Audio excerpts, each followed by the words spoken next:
3 দিন মাসি আসেনি, আসবে না সে কথা বলেও যায়নি। সব কাজ নিজে সামলাতে গিয়ে বিরক্ত হচ্ছে গিন্নি। লিখেছেন শঙ্খ অধিকারী, জেলা বাঁকুড়া থেকে।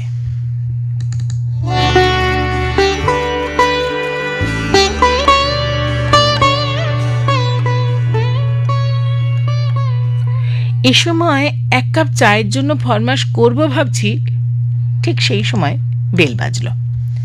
চোখে মুখে কালো ক্লান্তির ছাপ নিয়ে দাঁড়িয়ে আছে মাসি। কি ব্যাপার, বিনা নোটিস 3 দিন কামাই কেন? না, মেয়ের অসুখ, ডাক্তার দেখাতে গিয়েছিল। মুখে বলল বটে এ কথা, কিন্তু চোখ সায় দিল না। চোখের ভাষাটা পড়ে ফেলতেই গিন্নির রাগটা পরিণত হলো জিজ্ঞাসায়। এবার পালা জেরার পর জেরা, তারপর যা হয় আর কি। মদ্যপ স্বামীর সব কীর্তি ফাঁস হয়ে গেল।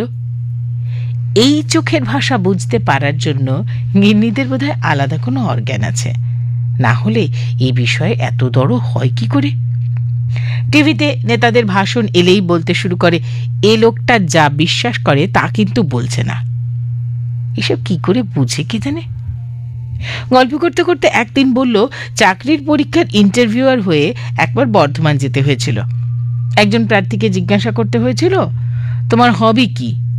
সে কাঁচুমাচু হয়ে উত্তর দিয়েছিল, গার্ডেনিং। কিন্তু ওই যে মুখ বলছে গার্ডেনিং, কিন্তু চোখ বলছে আমি মিথ্যে বলছি। ব্যাস, বেচারাকে এমন প্যাচে ফেলেছিল যে সে ওখানেই ঘামতে শুরু করে। আমার তো মনে হয় ছেলেদের থেকে মেয়েদের এই গুণ একটু বেশি করেই থাকে।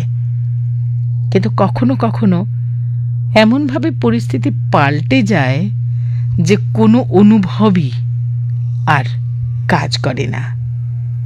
চোখের ভাষাও হয়ে ওঠে অচেনা। শঙ্খ অধিকারী, জেলা বাঁকুড়া থেকে লিখেছেন।